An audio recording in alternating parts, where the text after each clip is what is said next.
আতপ চাল দিয়ে ভাকা, আতপ চাল দিয়ে ভাকা, ভাপা পিঠা যাকে বলা হয়, ভাপা পিঠা।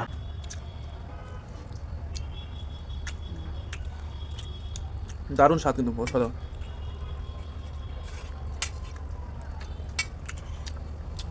আতপ চাল দিয়ে ভাকা, আতপ চাল দিয়ে ভাকা, ভাপা পিঠা যাকে বলা হয়, ভাপা পিঠা। আর ভেতরে গুড় দেওয়া আছে, শুধুমাত্র গুড়, গুড় দিয়ে সেন্টটা কিন্তু দারুণ আতপ চালের। তো এখন ঠান্ডা সিজন পড়েনি, এখন অনেক মানে ভাকা খাওয়া শুরু করলাম আজকে। তো আজকে যেহেতু প্রথম আর কি ভাকা বা ভাপা পিঠা খাওয়া, তার জন্য একটু ভেঙে নিয়ে দূরে ফেলে দিলাম, আর একটু ফেলে দেবো এই সাইডে, এই যে ফেলে দিলাম, এটা আর একটু ফেলে দিলাম।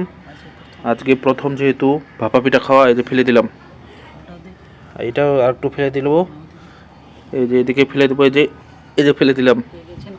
খাও, কে কে আছেন ওদিক। এখন থেকে ভাপা পিঠা খাওয়া শুরু, রেগুলার খাওয়া হবে, এই আর কি অবস্থা।